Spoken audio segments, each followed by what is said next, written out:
In 2020, I exposed Jane for stealing credit for a campus project. She was disqualified from student presidency. What a fall. I never anticipated that a narrative like this would unfold in my life, but I find myself fortunate. Key individuals involved Jane, the deceiver and fraud, myself, my friend, John, Justice Simp. This will become clear later. Justice Hero, Justice Beast. Additional participants will be introduced as necessary. I have intentionally left certain details vague to protect the identities of those involved, but I am open to providing more specifics if requested. Let us begin this account in October 2018. At that time, I was a sophomore in college and had joined several student organizations. While I wasn't highly active in the club related to this tale, in October 2018, the president, whom I will refer to as John, since he is now a close friend of mine, was developing a project on campus. This initiative aimed to assist specific individuals by allowing them to utilize faculty parking lots. For these individuals, using the regular lots could result in a 10-15-minute walk due to their temporary disabilities. Therefore, having access to staff parking made a significant difference. After months of navigating various departments, John successfully obtained approval by directly approaching the university president. In total, John dedicated over a year to this project. In spring 2019, I was elected as the club historian and then became president in fall 2019. For a year and a half, everything seemed to be progressing well. Our club inquired about the project's status since its inception, and many students with the specific disabilities were utilizing the service. We were immensely proud to have made a positive impact on campus. John, in particular, was thrilled, as it was essentially his brainchild. There was even an article published by the university and nationally that recognized our club's contributions. Now, allow me to introduce Jane. Jane was a fellow student who studied political science and aspired to hold public office in our area. We had shared classes, and she was a prominent student senator on campus. Jane was generally well-liked and popular among students. However, those who had worked with her, including my friend John, regarded her as manipulative and unreliable when it came to matters that didn't serve her personal interests. Sure enough, this semester, yes, this spring, Jane did something astonishing. She claimed credit for John's work. You see, our university's newspaper publishes biographies of candidates vying for student positions, and Jane was campaigning for the presidency. You might wonder, why is this such a significant issue? It's merely a popularity contest among students. While it is partly a popularity contest, it is also crucial, as the student government controls substantial funds around $1 to $2 million in a budget managed entirely by student leaders. If Jane were elected, she would wield real power. In any case, Jane took credit for John's efforts. John had labored for over a year to establish the program at our university, and Jane simply seized the credit, claiming she created it. Furthermore, Jane was only a nominal participant in the club, having attended just a few meetings and rarely participating in events except occasionally. John confronted Jane about this, and she assured him she would amend her biography. I bet she wishes she had actually done it. After several days of inaction, John contacted the editor of the university newspaper and requested that they rectify Jane's biography, while crediting John and the affiliated clubs for the actual work. The editor informed us that, since Jane had not requested the change herself, they could only add a note at the bottom of her biography indicating that her statement was incorrect. This response was inadequate. By that point, the paper had been published for 2 weeks, and very few people check online sources after such a period. John confronted Jane once more, insisting that she not only amend her biography, but also issue a public apology and acknowledge our club's involvement. Again, Jane promised to take action, and we waited an additional week, giving her ample opportunity to make the change. By this time, it was already election week, the very first week of the coronavirus lockdown in our city. On the election ballot, Jane's biography had been altered to say that she initiated, rather than created, the program. She changed a single word. One word. John and I were outraged. We needed to take action. But who would listen to us? The student officials comprise an in-group, and we had no way of getting past this without solid evidence. That's where I came in. I spent several days assembling text messages between John and Jane, John's emails from October 2018 to late 2019 with various university departments, emails from John to the editor, and articles that had been published giving credit to John and our club. Clearly, Jane was absent from those email chains. Even the minutes from the University Senate's meetings lacked any record of Jane proposing the program to the Student Senate. We had her cornered for outright lying and claiming credit for work she had not performed. Unfortunately, I wasn't able to compile the evidence before the end of student elections. Jane was elected as the Associated Student President. But wait, something amazing occurred. A day or two before I submitted my findings to the Student Senate, a post on the university Facebook caught my eye. It was wonderfully unexpected. A screenshot showed Jane direct messaging someone on Instagram, stating that if they voted for her, they would be entered into a gift card raffle. Was this borderline bribery and incitement? Absolutely. Within hours, the post went viral across campus.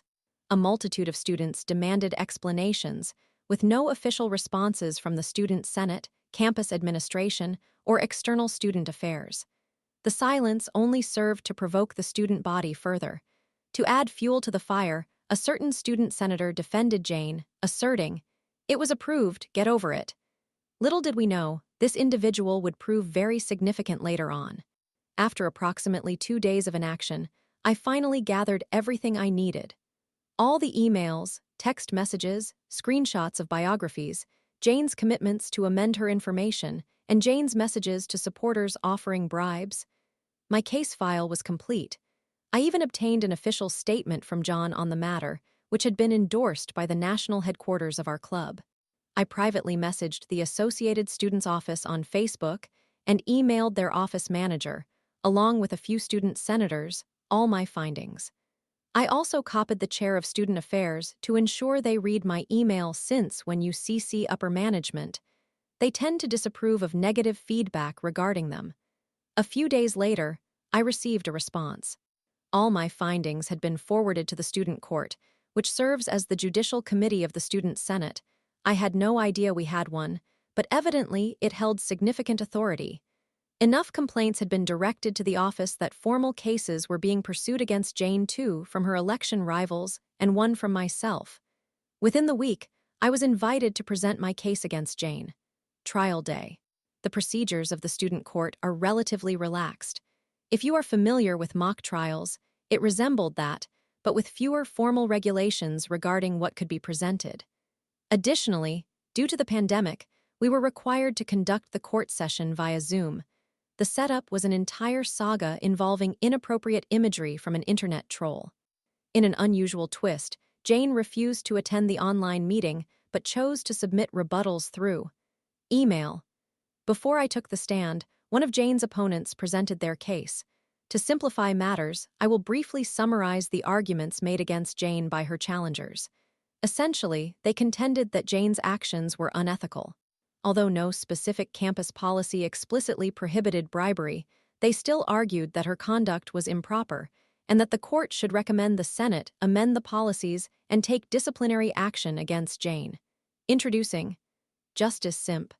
Recall the student senator who defended Jane in the Facebook post, admonishing us to move on.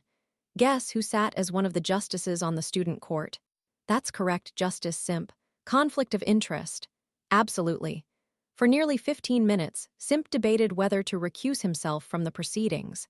However, due to the absence of solid evidence demonstrating the nature of the relationship between Jane and Justice Simp, he was allowed to remain on the bench. Before each election, every student candidate must sign a form indicating they understand the rules, accepting accountability for all rules and regulations, regardless of whether they are elected. For all intents and purposes, candidates are regarded as subject to all university Senate policies.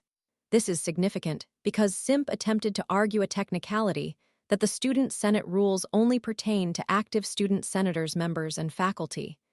Justice Simp argued that since Jane was bribing students, but not acting as a president or senator at the time, the rules did not apply to her. He literally claimed this. Justice Hero was not buying it. Throughout this ordeal, Justice Hero and Simp were clashing, with Simp adamantly defending Jane, while Hero focused on the moral implications of the situation. When Simp's technical argument crumbled, he audaciously questioned, how could Jane possibly be aware of the rules?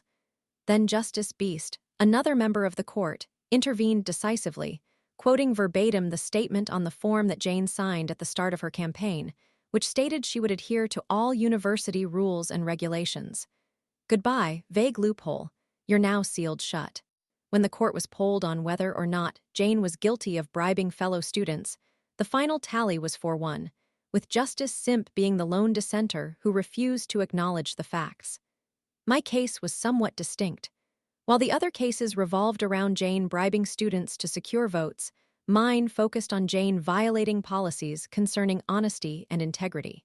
The Code of Ethics for student officials explicitly included a clause regarding honesty and another concerning the fulfillment of obligations made and the prohibition of taking credit for unaided work. All justices received my case's evidence, and it was my turn to present my arguments against Jane. I showcased all the evidence I had previously compiled, elaborating on the premise that no one engages in behavior like this unless they are deliberately dishonest, including the literal alteration of one solitary word. The clincher was the official statement from John, which outlined the entire situation in a well-structured letter approved by national leadership. When questioned, Justice Simp attempted to challenge my credibility, inquiring how I knew whether Jane was active in the club. Drawing on my experience with mock trials, I asserted that answering would be speculative, as I wasn't an active member during the period covered by Justice Simp's inquiry. To get a response, he would need to consult John, who was the president at that time. However, I did mention that in my own tenure as an officer, I had only seen Jane 2-3 times over the year and a half, nothing approaching the level of engagement Jane was claiming. Nice try, Simp, but your tricks won't work on me. Justice Simp continued stalling, attempting to delay the court's decision. The hour grew late, and we were all eager to depart.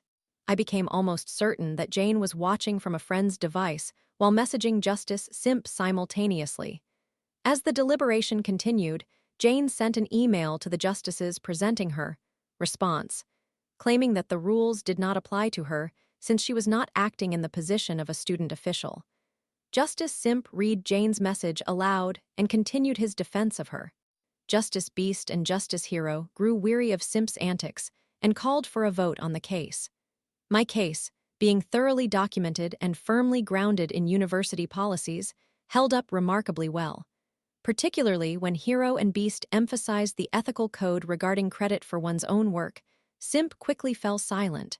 The final vote 5-0. Even Justice Simp could not dispute that Jane had outright lied and taken credit for work she had not completed.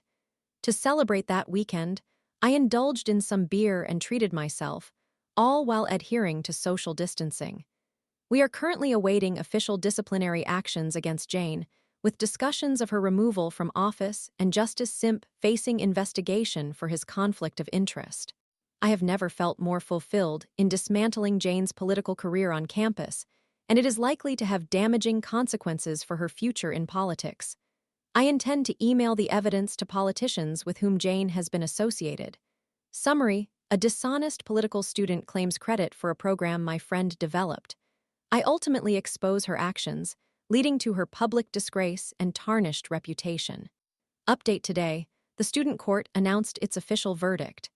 As of today, Jane has been disqualified from candidacy and her role as student president, and the policies will be revised to prevent similar occurrences of vote bribery in the future. I appreciated this statement.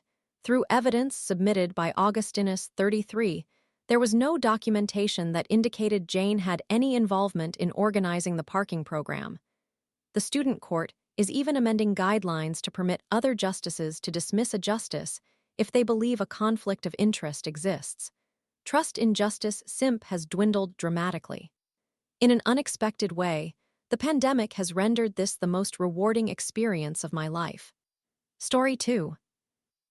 I thought we were happy, but now my wife says she doesn't love me anymore. I'm ready to suggest separation for our daughter's sake. It is quite challenging for me to articulate everything regarding our relationship. This will be a lengthy post since I believe you all require ample context to assist me in resolving my predicament. Kindly glance at my short summary first. I, 34 years old, male, met my wife, 36 years old, female, 4 years ago. We tied the knot after 1 year of being together. We have a 2-year-old daughter. She is an attractive woman with a serene and vibrant presence that brightens any room and brings happiness to those around her. She is a thoughtful individual who genuinely cares for everyone and everything and is always ready to take immediate action when necessary. She meticulously plans everything and executes her plans effectively. She studied fashion design in Paris, but her time in the fashion sector was short-lived. She is now pursuing a career in energy healing, spiritual and mental, which aligns well with her personality. She appreciates quality and often seeks high standards and even luxury. Since childhood, she has had elevated expectations for her life, despite coming from a middle-class background in Vietnam. In contrast, I am a relaxed and easygoing individual. I enthusiastically engage in activities that I am passionate about, various interests, but beyond that, I can be a bit lackadaisical. I enjoy investing time in my interests, perhaps excessively, yet I do not approach them practically. I do not pay much attention to clothing, unlike her. I lack a clear long-term plan in general. I consider myself a decent person, but I somewhat derailed my life before encountering her, and she miraculously helped me get back on track. The connection we share may stem from our mutual appreciation for music and other forms of entertainment, which she considers to be high class. My vocation involves teaching and blogging about Go, an ancient board game similar to chess, typically played in the East. In Asia, it is often regarded as a game for highly intelligent individuals. I enjoy these activities for their intrinsic beauty and do not concern myself with social status. We share many joyful moments together. Before our daughter was born, we often clashed over our life expectations. She frequently accused me of being overly complacent and lacking drive. In my defense, my contributions to Go could be seen as my life's purpose. I have often tried to break away and pursue a career in design, but I continuously return to Go.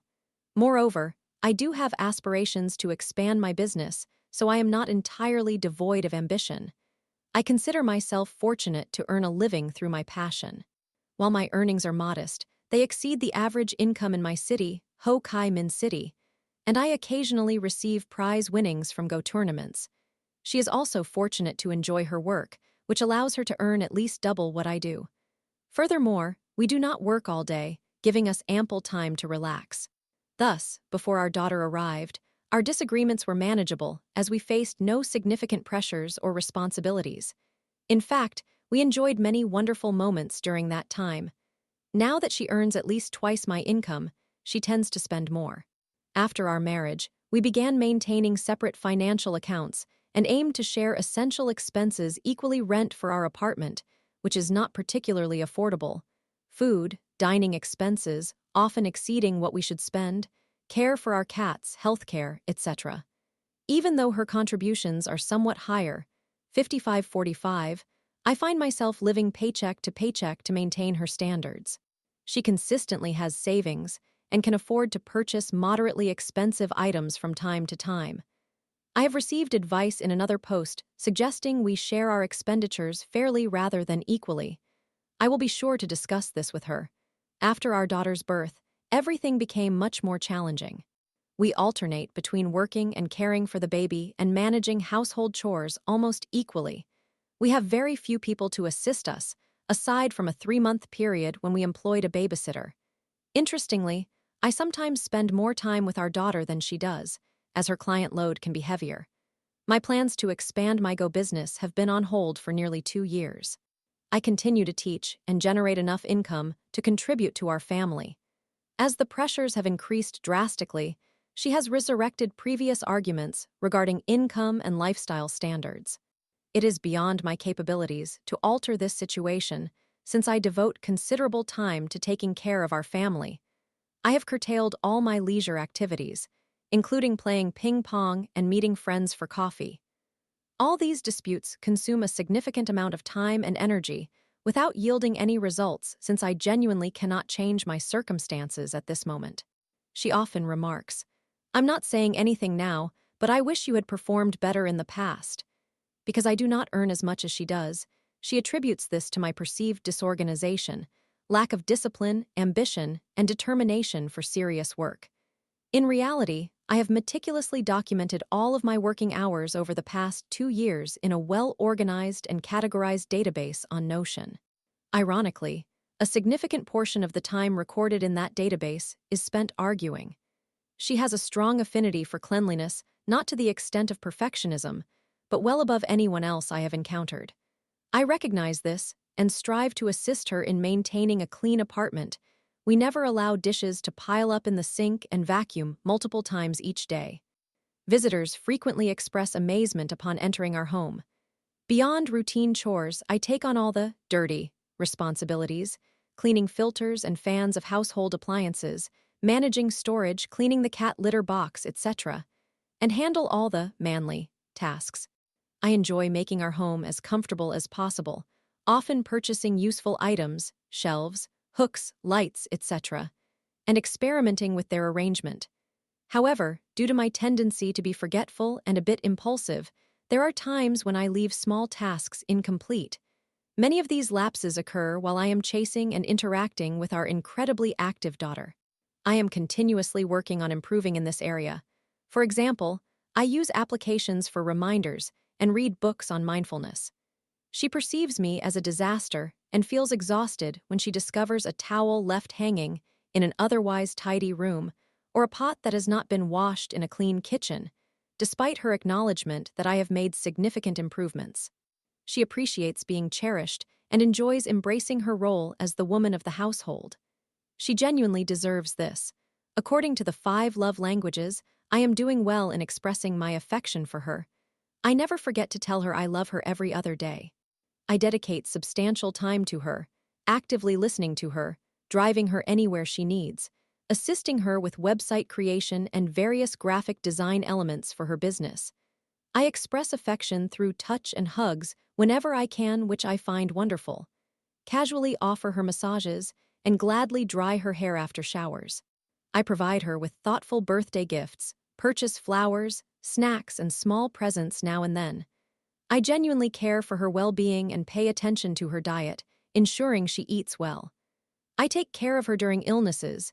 She is prone to colds 2 to 3 times per month, and I employ gua sha and coin rubbing to help alleviate her symptoms, which she finds effective. I attend yoga classes with her, invite her for jogs, cover the costs for her ping-pong lessons, encourage her to learn swimming, and remind her not to use her phone excessively, particularly at night. She feels let down because I never buy her clothing, accessories, or cosmetics. This stems from my lack of knowledge about her tastes and high standards, as well as my financial limitations since I am always living paycheck to paycheck. As a result, she conveys that she struggles to feel loved by me. Everything else she views as mere obligations. Undoubtedly, she has significantly improved the quality of my life.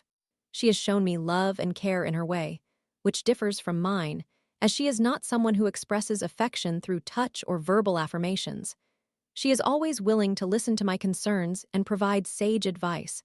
She never hesitates to offer me financial support for my work. Furthermore, she assists my parents and sister in various ways. Above all, she has gifted me the most precious thing I hold dear, our daughter. I feel I can never express my gratitude to her adequately, and I carry that in my heart. I believe we are undeniably luckier and happier than the average couple. However, for her, being more than average equates to failure. She constantly aspires to achieve a progressively higher quality of life, while I prioritize a balanced existence. Since our daughter's birth, she has frequently initiated discussions driven by frustration, expressing that we are not on a trajectory to achieve more. She has made substantial sacrifices of her advantages to coexist with me. The perspective of ongoing compromise troubles her, to the extent that she would rather live without me if it means being held back. I initially suspected this to be a manifestation of postpartum depression. Having navigated many challenges together, I have faith that she still has love for me, even if she professes otherwise. I have endeavored to help her through this period by soothing her feelings and making concerted efforts to be supportive. However, almost 2 years have elapsed, and our dynamic appears unchanged. Just a few days ago, she echoed sentiments she had expressed to me a year ago that she no longer loves me due to the troubles and subpar circumstances I have introduced into her life. Thank you for reaching this point. Now for my conclusion. I would estimate that over 70% of our time together consists of joyful moments, leading me to believe we can find a resolution. Yet, the remaining portion is so detrimental that it threatens to dismantle our relationship like a storm. What I need to do is strive to improve to meet her expectations. I have made significant efforts and communicated this to her on multiple occasions.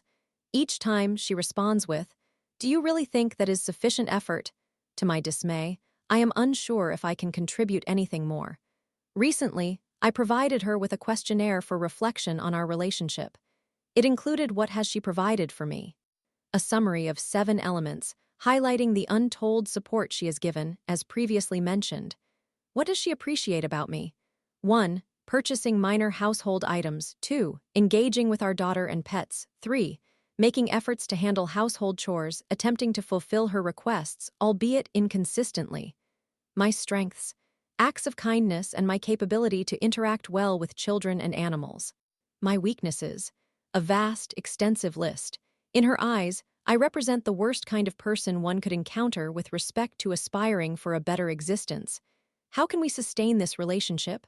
I must eliminate all my weaknesses and then lead a better life. After reviewing her responses, I unexpectedly felt a profound emptiness upon realizing that all my love and effort go unrecognized. This has led her to believe she is the sole giver in our relationship, while I am merely a taker. She invests too much of herself and yearns to see something reciprocated in return. In past disagreements, I was under the impression that she valued the time we shared and that we were integral to one another's lives in a way that was inseparable. I thought if we could tackle any barriers together, we could prevail.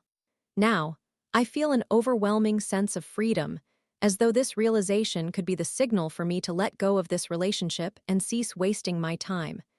If I proceed to stay, I cannot envision a solution that would prevent ongoing frustration and a continuous cycle of wanting to end things. The largest, however, is our daughter. I cannot bear the thought of her growing up without her father consistently present. Thus, tomorrow evening, we will have a conversation, and I will propose a separation. To me, it is utterly absurd that we would exchange our, above average and improving, lives for the turmoil of divorce. How can I navigate this dilemma of whether to separate or remain together? Short summary. I, 34 years old, male, met my wife, 36 years old, female, 4 years ago. After 1 year together, we got married. We have a 2-year-old daughter. She is a beautiful woman with lofty expectations for life. I am an average guy fortunate enough to make a living through my passion, albeit not a substantial amount. The differences in our perspectives were not problematic until the arrival of our daughter. For nearly 2 years, she has been disappointed in 3 areas concerning me. 1. My inadequate work skills. 2. My insufficient household skills.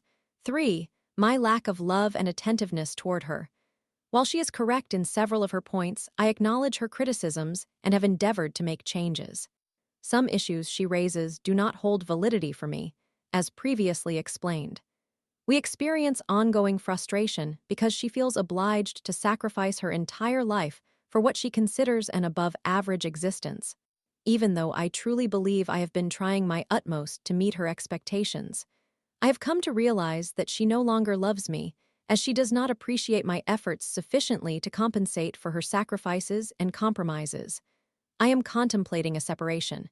Edit 1. We actually sought couples counseling a few months ago. We attended around 4 or 5 sessions, but nothing changed. I also have my own therapist, though she could not offer much assistance either. At least she suggested that divorce might be an option. So here I am. Story 3. My BF, 40M, and I, 32F, have been together for 5 years. Last week, during an argument, he head-butted me. How can we work on resolving conflict better? My boyfriend, 40 years old, and I, 32 years old, have been together for 5 years, and both of us have faced significant trauma in our lives. I believe this has affected our ability to manage conflict effectively. Moreover, we have different approaches to arguing and resolving disagreements. I tend to adopt a confrontational stance in an effort to initiate dialogue, whereas he often resorts to stonewalling. Last Friday, during an argument, he tried to shut me out, and I attempted to clarify the misunderstanding and resolve it through discussion. He did not react positively and began to revisit the same repetitive issues he had previously raised, placing blame on my actions instead of his. The previous night, I had been exhausted and fell asleep in the car while running errands with him and our daughter. When we reached our last stop, the grocery store, he slammed the car door and walked inside. I took the keys, and my daughter and I followed him in. He was quite a distance ahead of us, so I assumed we would find him in the store, as he typically prefers that we shop together for better meal planning. He appeared angry when he noticed us in the store. However, he usually calms down over time, and I genuinely felt that staying in the car would have been worse. He gave me the silent treatment during the journey home and continued to ignore me. I prepared dinner for our daughter, and while she was eating, I fell asleep on the couch, keeping my jacket and shoes on since we needed to replace the brakes on our car at my father's shop next door. After our daughter finished her meal, he was still ignoring me, and I assumed he would not want to change the brakes anymore given how frustrated he seemed with me. When I put our daughter to bed, he became upset that we had not completed the brake job yet. I returned to the office where he was sitting and explained that I had kept my shoes and jacket on purpose so that I would be ready to leave. He was angry that I had fallen asleep and disrupted our plans to fix the brakes. I tried to express that I had remained prepared to go and that if he decided against changing the brakes, it was ultimately his decision. He grew very angry and yelled at me, making remarks implying that I never learn from my mistakes. I again tried to maintain my confidence and clearly outline the events of the night. Then, he head-butted me. I stumbled back against the wall slightly from losing my balance. However, since I had never been head-butted before, it is difficult to assess how hard it truly was. I developed a headache and experienced some mild swelling, but my vision remained completely normal. I became quite emotional, but attempted to remain composed and went to put my shoes and jacket back on, having removed them just before putting our daughter to bed since it seemed he no longer wanted to do the brakes. I am not a mechanic, so I researched how to change the brakes and left for the shop to ensure we had everything we needed, correct tools and sizes, arranging them to enhance efficiency when the time came. I discovered my father no longer had grease, so we would need to buy some before we could complete the job properly. Things improved, and honestly, it has been a fairly good week following that argument. The issue is that I have a bruise on my forehead, and I have been covering it with makeup. My neck was quite sore for a few days, but I did not want to revisit that night, so I haven't mentioned it to anyone and have tried to pretend that everything is fine. He has been in a good mood this week, and our communication has been excellent. However, during my morning routine, the reminder is right there on my face. Last night, we visited a new grocery store to explore the offerings. It is incredibly difficult to find food without chemicals in the United States. While trying to look at items, but being mindful of the time, I aimed to move through the store efficiently. When we reached the steak section, I was trying to get a better view, and my daughter has a habit of walking in front of me, blocking my view of the prices and selections. I asked her to step aside so I could see, and he seemed annoyed. I attempted to point out different options, but he did not appear satisfied with the prices of anything. I am the primary earner, and at that moment, I just wanted to get any steak. I am not picky. He refused to agree with anything, and we exited the store. The ride home was once again in silence. I made dinner for our daughter and put her to bed. I sat on the couch while she ate, and after reading her a story, I went downstairs to work out. Throughout our time at home, I could sense his anger, but I left him alone this time. While I was exercising, I could hear him making dinner and waited until I was certain he had finished in the kitchen before I returned upstairs. I took a nap on the couch, setting an alarm to wake up at a time I expected he would be asleep. I am tired of fighting in this manner. I desire communication, but he perceives it as pointless. I know that if I give him time and space, he eventually comes around, but the lack of dialogue or resolution drives me crazy. Now, I am unsure if he will become physical if I attempt to communicate. Do you believe it might escalate? Am I the problem for trying to initiate a conversation with someone who is not prepared? How can I improve how we handle conflicts in a manner that works for both of us? Or do I need to learn to give him space and let things go? I apologize for the length of this post, and I sincerely hope someone can relate or provide insight into better conflict resolution. Thank you.